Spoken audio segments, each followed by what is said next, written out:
All right, listen to this. Our minds don't care if we're happy. It takes work to make that happen. Think about that statement for a moment, that we need to train our brains to make us happy. It's an interesting take on mental health, and one that our next guest is quite passionate about. So much so, here it is right here, the brand new book we know she's been working on for a while. In a TMS first, our good friend and regular contributor, Sophie Grégoire Trudeau, joins us this morning to talk about her brand new memoir, Closer Together.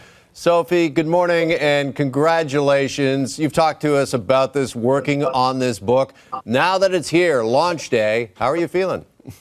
Listen, I'm still in my party dress from my Montreal launch last night. So, it's been amazing. And you guys have been there, along the way, always shining light on a matter that matters so much. And that's such a universal reality. Mental health is just unites us all. So thank you. I'm very happy. It's kind of having a little baby and showing it to the world, a hard work of love, but also team effort. So can't wait to talk more about the book with you, all of you. Well, Sophie, you are quite candid in this book, and you open up about much of your life, as you do here on the morning show. Was it, or how difficult was it to share so much of yourself?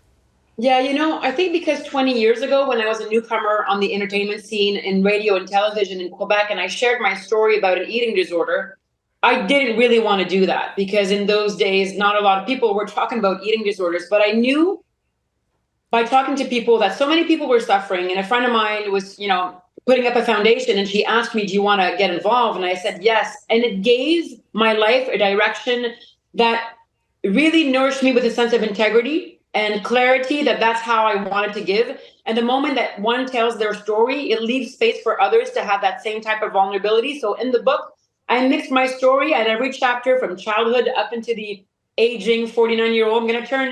I'm turning 49 tomorrow. And I mixed it with experts' advice because I had access all along for 20 years now on the mental health path to incredible experts who are proving to us how we can intervene on our own personality, our emotions, and our brains. And I wanted it to be accessible. So it's also in every chapter, I have a conversation with an expert that shines light on how we can create more balance within ourselves. Hey, listen, Sophie, you've been a part of our TMS family for some time now, sharing segments focused on mental health and your mental health advocacy. Let's get back, if we could, to that statement that we mentioned off the top, if we could, that our minds don't care if we're happy. I mean, that is really thought-provoking. Can you explain that? Because you do address that in this new book.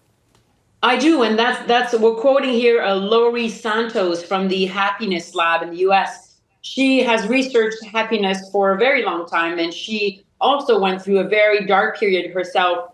And the human brain, when you come back from work and you're tired and you want your beer or your glass of wine and a little bit of junk food and your TV, the brain's like, yeah, perfect. This feels great. And we know that our happiness doesn't rely there. So sometimes we have to train our brains and change our micro habits in our lives to not only take care of ourselves, but to tell our brain, listen, I'm intervening here, and this is how it's going to work. And you get off your couch, you go for a walk outside, or you go up the stairs and you go for a bath, or you connect with a friend, or you practice yoga or meditation or martial arts or whatever it is that you love. You go gardening, you make a recipe. We live in a society where we don't think we're worthy of rest, but rest is the only way the mind and the body make sense of life. And this is the core of this book, is how do we slow down in a society that goes so fast and people are anxious, depressed, overwhelmed, over fatigued.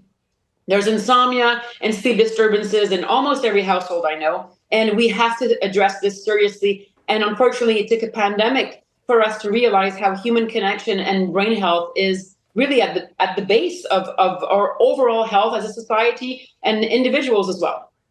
Mm-hmm.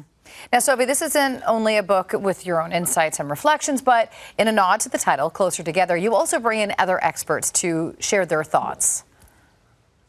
It's been such a learning process, even for me, writing the book, because I had the luck, the privilege in my life to be exposed to incredible experts who are at the top of their field and who are telling us more about why we have the personality that we do, from the childhood bond of attachment to how our teens were rebellious or not. We should have a whole chapter on that. And then how we move into our adult relationships. And if you think that the child in you, Jeff, Caroline, everybody listening, is still not active in our adult relationships, you'll be surprised by what you read in the book, because the research and the science is showing us that it is incredible how our own insecurities, our own anxious dispositions, and we all have them in some way or another, really reflect how we interact with ourselves and in our relationships as well, at work, at play, and in our homes.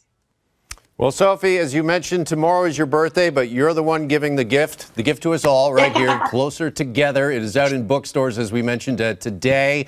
Listen, early wishes on a happy birthday tomorrow. And by the way, you're going to join us Friday here in studio, yes, where we're going to continue the discussion on this brand new book. I can't wait. So we'll See you there, look forward everybody. to that.